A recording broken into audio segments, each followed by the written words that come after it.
kelompok 9 akan mempresentasikan hasil kerja kami, mata kuliah Psikologi Umum, dengan dosen pengampu Ibu Ruri Muslifar SPD MPD. Materi yang akan kami bahas yaitu pertama, kepribadian manusia, yang kedua, teori kepribadian, dan yang ketiga, pengukuran kepribadian.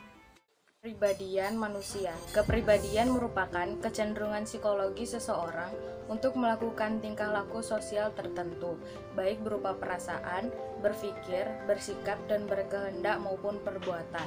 Menurut Golden W. Alport, kepribadian merupakan organisasi sistem jiwa raga yang dinamis dalam diri individu yang menentukan penyesuaian dirinya yang unik terhadap lingkungannya. Secara umum, kepribadian manusia dapat digolongkan ke dalam 3 kepribadian dasar. Yang pertama adalah introvert.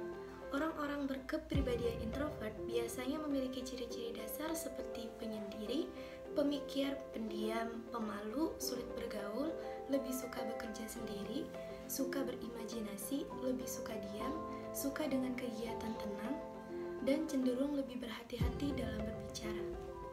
Yang kedua, kepribadian ekstrovert. Kepribadian ekstrovert merupakan kebalikan dari kepribadian introvert.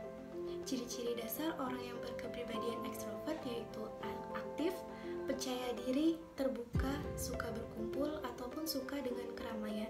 Yang ketiga, kepribadian ambivert. Kepribadian ambivert merupakan kepribadian yang dapat berubah-ubah tergantung dengan situasi ataupun mood. Di dalam waktu tertentu, seorang ambivert dapat menjadi seorang introvert.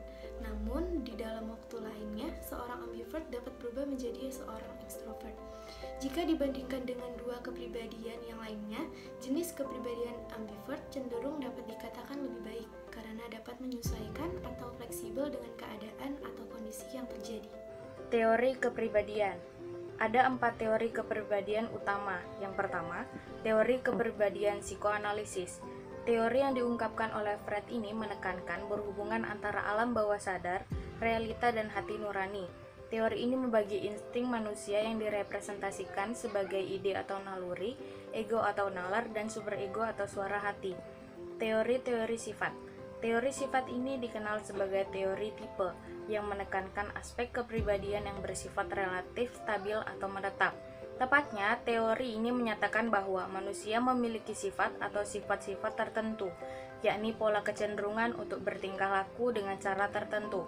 Selanjutnya ada teori kepribadian behaviorisme.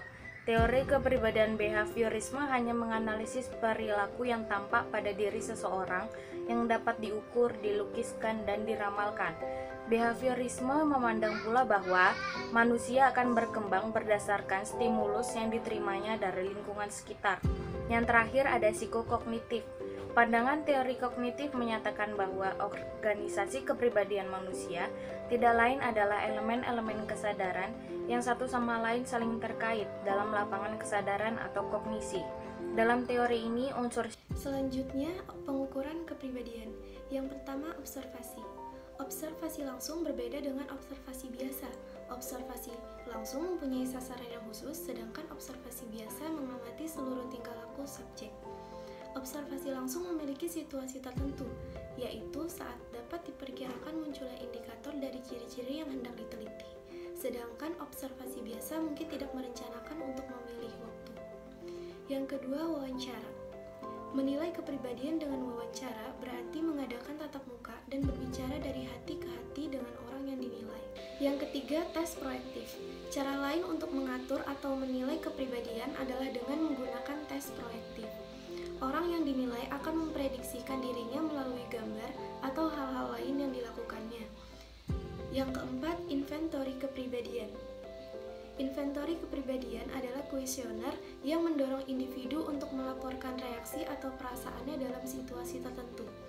Kuesioner ini mirip wawancara terstruktur, dan ia menanyakan pertanyaan yang sama untuk setiap orang, dan jawabannya biasanya diberikan dalam bentuk yang mudah dinilai, seringkali dengan bantuan komputer.